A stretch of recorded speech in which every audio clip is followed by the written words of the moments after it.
Complaints against the Maine funeral home owner were heard today by a state board. Harold Chip Lamson will soon have to surrender his funeral practitioner license. Katie Sharp has more details from today's meeting.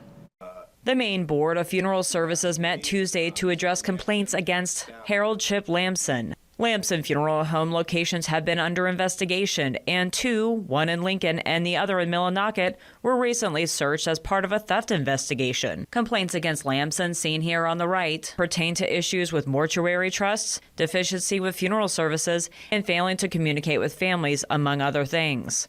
9 complaints were brought against Lamson that included more than 60 violations. On Tuesday morning, Lamson, along with his attorney and the assistant attorney general representing the board, presented a consent agreement to the board. As part of the consent agreement, Mr. Lamson admits to all of the factual allegations that have been made in the notice of hearing. He acknowledges the truthfulness of each of those factual statements. We have 9 different matters, like I said, and he does not dispute any of the facts in any of the complaints against him. Lamson agreed to surrender his license in no more than 120 days. The reason for that, the reason that we have agreed to 120 days is to give him time to essentially run his business, provide continuity to the community, and wrap up any ongoing client obligations he has as of today. It would give him an opportunity to sell, lease, transfer, or close his businesses, or to hire another licensed responsible person that can come in and run his operation for him. If Lamson settles these items and finds a new licensee to take over, he has to notify the board and likely surrender his license sooner. As part of this probationary period of 120 days, Mr. Lamson has agreed to fully cooperate with any mortuary trust audits that he has for any mortuary trust accounts that he currently manages. With that, the audit would be carried out by staff and the board complaint officer, and Mr. Lamson has agreed to provide full cooperation and access and copies of any records that he himself has custody and control of.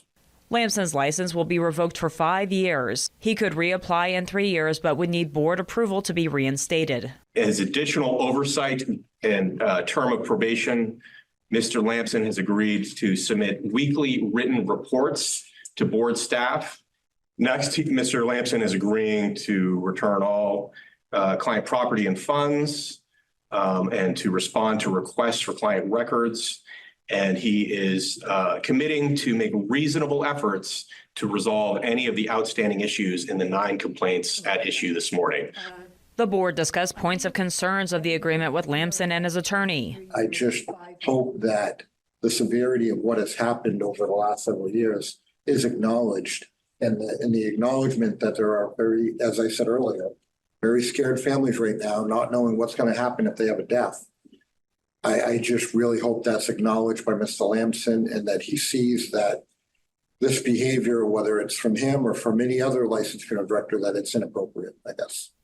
After further discussion and review, the board voted to accept the consent agreement. It is a unanimous 4. Katie Sharp, WABI TV5 News.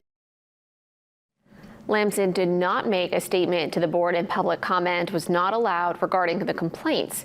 After the searches of the funeral homes last week, Lincoln police told us Lamson was under investigation for theft. No charges have been filed at this point.